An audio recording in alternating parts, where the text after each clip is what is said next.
તો નમસ્કાર ગુજરાત, સ્વાગત છે ફરી એકવાર આપનો આના તાજા હવામાન સમાચારની અંદર. ગુજરાત રાજ્ય પર વરસાદી સિસ્ટમ એકાએક જે તૂટી પડી છે તેને લઈને અત્યારે સૌથી મોટા સમાચાર આવી રહ્યા છે. ગુજરાતના ઉત્તર ગુજરાતમાંથી વરસાદો શરૂ થઈ ચૂક્યા છે અને ધીમે ધીમે હવે આ વરસાદો મધ્ય ગુજરાતથી થઈને આખા ગુજરાતમાં ફેલાવાના છે. ત્યારે આ વરસાદ જે છે તે મિત્રો વાવણી જેવો પણ પડી શકે. ઘણા બધા પંથકોની અંદર વાવણી લાયક વરસાદો પડવાને લઈને સૌથી મોટી આગાહી આવી રહી છે. ત્યારે 30 તારીખથી લઈને 3 તારીખ વચ્ચેનો જે આ નવો વરસાદી રાઉન્ડ છે, આ રાઉન્ડ ગુજરાતમાં તબાહી મચાવવા જઈ રહ્યો છે. ત્યારે આખા ગુજરાતની અંદર ઠેર ઠેર વાવાઝોડું નથી છતાં પણ વાવાઝોડા જેવા પવનો ફૂંકાયા છે. છેલ્લી ગણતરીની કલાકોમાં ગુજરાતની અંદર વરસાદો પણ શરૂ થઈ ચૂક્યા છે. ત્યારે હવે આગામી કલાકોમાં શું મોટી નવાજોની થવાની છે અને તમારા ગામમાં કેટલી અસર પડવાની છે, એ બધી માહિતી જાણીશું આજના આ વિડીયોની અંદર.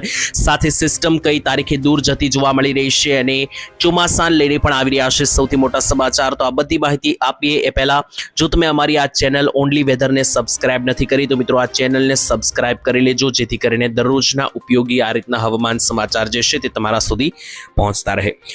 તો ચાલો મિત્રો, ટાઈમ બગડ્યા વગર આપણે જે છે તે ફટાફટ જોઈ લઈએ. તો ગુજરાત રાજ્યમાં અત્યારે છેલ્લી કલાકોમાં એટલો ભયંકર પવન ફૂંકાયો છે ગુજરાતમાં કે એનાથી મિત્રો જે છે તે ગુજરાતમાં ચારો દિશા તરફ વાવાઝોડા જેવી સ્થિતિ બની ચૂકી હતી. ગઈકાલે વાવાઝોડું ના ફૂંકાયું હોવા છતાં પણ ગુજરાતમાં વાવાઝોડા જેવા પવનો ફૂંકાતા ગુજરાતમાં કોહરામ મચી ગયો. ત્યારે હવે આગામી કલાકોમાં વીજળી સાથે ગાજવીજ અને વીજળીના ચમકારા સાથે ગુજરાતની ચારો દિશા તરફ વરસાદી ખૂંખાર સિસ્ટમ જે છે તે ભ્રમણ કરી રહી છે અને હવે ગુજરાતમાં જે છે તે મેઘરાજાની મેઘસવારી પહોંચી રહી છે. ત્યારે ગુજરાતના ઘણા બધા વિસ્તારોમાં ભારે વરસાદ પડી ચૂક્યો છે. ઉત્તર ગુજરાતની અંદર ઘણા બધા વિસ્તારોમાં અત્યારે હાલ સમાચાર આવી રહ્યા છે તે મુજબ કયા જિલ્લાઓમાં વરસાદ પડી ચૂક્યો છે અને કયા જિલ્લામાં આગામી કલાકમાં પડવાનો છે, એ બધી માહિતી જાણીશું આજના આ વિડીયોની અંદર. અને એની પહેલા મિત્રો, તમે કયા ગામથી આ વિડીયો જોઈ રહ્યા છો અને તમારા ગામમાં હાલ અત્યારે વરસાદ જેવી કોઈ પરિસ્થિતિ છે કે નહીં, એ પણ કોમેન્ટમાં લખી દેજો. તો ચાલો મિત્રો, ટાઈમ બગાડ્યા વગર હવે સીધી વિડીયોની શરૂઆત કરીએ અને જોઈ લઈએ કે શું માહિતી મળી રહી છે. હવામાન વિભાગના જે નકશાઓ સામે આવી રહ્યા છે અને બીજા નંબરે મિત્રો જે માહિતી મળી રહી છે તે મુજબ ગુજરાતની અંદર આજે પવનની સ્થિતિ છે તે હજુ 3 તારીખ સુધી ચાલી શકે. તો કેટલાક વિસ્તારોમાં વાવણી લાયકના વરસાદોના પણ આગાહી છે અને અમુક સેન્ટરો ઉપર મિત્રો વીજળી પણ જઈ શકે, એટલે કે વીજ થાંભલાઓની અંદર પણ મિત્રો અસર થઈ શકે. કાચા વૃક્ષો પણ મૂળમાંથી ઉખાડી નાખે એવા પવનો ફૂંકાયા છે. ત્યારે આને લઈને મિત્રો હવામાન વિભાગે પણ એલર્ટો જાહેર કરી દીધા છે. સૌથી પહેલા જ્યાં વરસાદ પડ્યો છે એને લઈને જે નકશો આવ્યો છે, તો સાબરકાંઠાની અંદર કેટલાક વિસ્તારોમાં સારો એવો વરસાદ પડ્યો છે. આસપાસ જોઈ લો, સાબરકાંઠાની અંદર વરસાદી સિસ્ટમ પહોંચી ચૂકી છે. તેની સિવાય દક્ષિણ ગુજરાતના પણ કેટલાક સેન્ટરોની અંદર ઝાપટાની શરૂઆત થઈ ગઈ છે 30 તારીખના સવારથી. અને હવે જેવી 30 તારીખની રાત આવશે તો 30 તારીખની મોડી રાત્રિથી જે છે તે આ સિસ્ટમ આખા ગુજરાતમાં પરિભ્રમણ પામતી ફેલાઈ જશે અને 30 તારીખથી શરૂ થયેલું આ તોફાન ગુજરાતમાં 3 તારીખ સુધી વરસાદ રૂપે પડી શકે, ધોધમાર વરસાદ. એની સાથે મિત્રો બીજી પણ જે નકશાઓ અને ફોટા આવી રહ્યા છે તે મુજબ તમે જોશો તો તમને ખ્યાલ આવશે. હવામાન વિભાગે આ બધા ફોટા જાહેર કરી દીધા છે કે ગુજરાત રાજ્યની અંદર આ બધા વિસ્તારોમાં વરસાદ ભૂકા બોલાવી શકે. તેની વચ્ચે જોઈ લો મિત્રો, સૌથી પહેલા વાત કરીએ તો 30 તારીખની સુધી મિત્રો સાંજ સુધીમાં જે સિસ્ટમ ગુજરાતમાં ભૂકા બોલાવવાની છે, તેની સાથે 31 તારીખ અને 30 તારીખ સુધીમાં 31 તારીખની રાત સુધીમાં કયા જિલ્લાઓમાં વરસાદનું હાઈ એલર્ટ આપી દેવામાં આવ્યું છે તે આ નકશાને આધારે સમજીએ તો જોઈ લો મિત્રો, ગુજરાતમાં જે છે તે ભારેથી અતિ ભારે તોફાની મેઘ ગર્જના સાથે એટલે કે ગાજવીજ સાથેના વરસાદો સુધીની જે છે તે મિત્રો માહિતી અહીંયા મળી રહી છે. તેને લઈને વાત કરીએ તો મિત્રો જોઈ લો અહીંયા કયા ભાગોની અંદર જે છે તે 31 તારીખની સાંજ સુધી હવામાન વિભાગનું હાઈ એલર્ટ આવી ચૂક્યું છે. તો જોઈ લો 3 જિલ્લા અરવલ્લી, મહીસાગર અને દાહોદ, આ 3 જિલ્લાની અંદર હવામાન વિભાગનું ઓરેન્જ એલર્ટ લાગુ થઈ ચૂક્યું છે. તો ઓરેન્જ એલર્ટ વાળા બધા જ વિસ્તારોમાં અતિ ભારે ભડાકા કડાકા સાથેના વરસાદો જોવા મળી શકે. તેની સિવાય પણ જુઓ તો યેલો એલર્ટ પણ ઘણા બધા વિસ્તારોની અંદર જાહેર થઈ ચૂક્યું છે, જેમ કે ડાંગ, તાપી, નર્મદા, ગીર સોમનાથ, વડોદરા, આણંદ, ખેડા, પંચમહાલ, છોટાઉદેપુર, સાબરકાંઠા, મહેસાણા અને બનાસકાંઠા. તો આ 11 જેટલા જિલ્લાઓ ઉપર પણ હવામાન વિભાગનું યેલો એલર્ટ જાહેર થઈ ચૂક્યું છે. તો આ યેલો એલર્ટ વાળા પણ મોટા ભાગના વિસ્તારોની અંદર મેઘરાજાનું તાંડવ જે છે તે તમને જોવા મળવાનું છે. તેની સાથે બીજા નકશો જોઈએ તો આ તો 31 તારીખની સાંજ સુધીનો નકશો હતો. ત્યાર પછી જુઓ તો આ 1 અને 2 તારીખની અંદર ગુજરાતમાં ઓરેન્જ એલર્ટ 5 જિલ્લાઓમાં અને યેલો એલર્ટ જે છે તે અંદાજિત 15થી વધારે જિલ્લાઓમાં આપી દેવામાં આવ્યું છે. ત્યારે 1 અને 2 તારીખ કયા ભાગોની અંદર કયા જિલ્લાઓમાં ભારે વરસાદ તોફાન મચાવશે તેને લઈને જે આ નકશો જાહેર કરવામાં આવ્યો છે એની અંદર જોશો તો ઓરેન્જ એલર્ટ બનાસકાંઠા થી લઈને સાબરકાંઠા, મહેસાણા, અરવલ્લી અને આણંદ જિલ્લામાં આપી દેવામાં આવ્યું છે. તો ઓરેન્જ એલર્ટ વાળા બધા જ વિસ્તારોમાં તોફાન સાથે વરસાદ તૂટી પડશે. એની સિવાય યેલો એલર્ટ પણ 15 થી વધારે જિલ્લામાં આપી દેવામાં આવ્યું છે અને યેલો એલર્ટ વાળા વિસ્તારોમાં પણ ગાજવીજ સાથે અતિ ભયંકર વરસાદની સંભાવના, જેમાં મહીસાગર, દાહોદ, પંચમહાલ, વડોદરા, છોટાઉદેપુર, ભરૂચ, નર્મદા, તાપી, સુરત, નવસારી, વલસાડ, ડાંગ અને તેની સાથે સૌરાષ્ટ્રમાં ભાવનગર, અમરેલી, બોટાદ, સુરેન્દ્રનગર, ગીર સોમનાથ અને મધ્ય ગુજરાતમાં ગાંધીનગર, પાટણથી લઈને કચ્છ સુધીના વરસાદોની અંદર મિત્રો જે છે તે યેલો એલર્ટ 1 અને 2 તારીખ માટે આપી દેવામાં આવ્યું છે. તો આ 1 અને 2 તારીખની અંદર પણ ગુજરાતમાં વરસાદી શક્યતા સૌથી વધારે.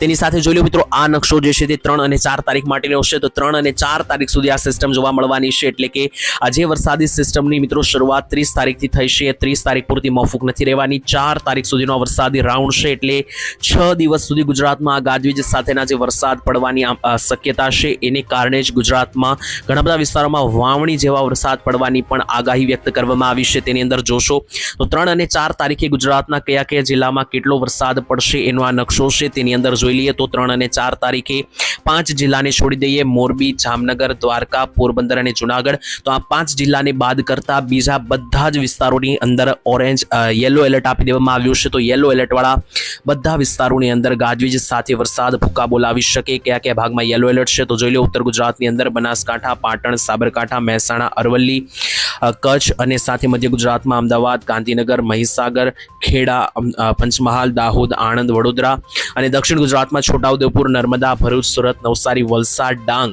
અને નર્મદા, તાપીથી લઈને સૌરાષ્ટ્રની અંદર અમરેલી, ભાવનગર, બોટાદ, રાજકોટ અને ગીર સોમનાથ, સુરેન્દ્રની અંદર મિત્રો જે છે તે યેલો એલર્ટ 3 અને 4 તારીખ માટે આપી દેવામાં આવ્યું છે. તો આ બધા વિસ્તારોની અંદર જે છે તે ગાજવીજ સાથે વરસાદ ભૂક્કા બોલાવી શકે આ તારીખોની અંદર.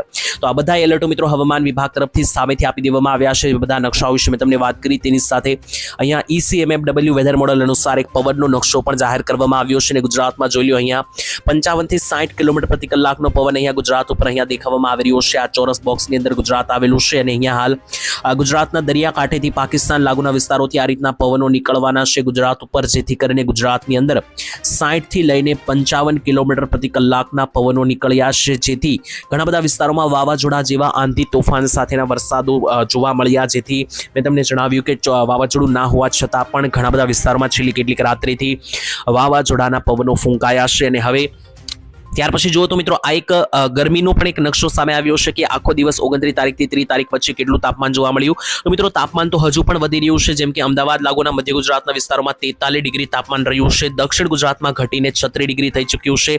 ઉત્તર ગુજરાતમાં ઘટીને 38 ડિગ્રી. સૌરાષ્ટ્રમાં સરેરાશ તાપમાન જે છે તે 39 ડિગ્રી રહ્યું છે. કચ્છની અંદર સરેરાશ તાપમાન 37 ડિગ્રી. તો અહીંયા તમે જોયું હશે કે જે પણ ભાગોમાં 40, 45 ડિગ્રી ટેમ્પરેચર હતા એ ઘટીને 37, 38 આવી ચૂક્યા છે, કારણ કે પવનો નીકળ્યા છે અને વરસાદી ઝાપટા પડી આવશે.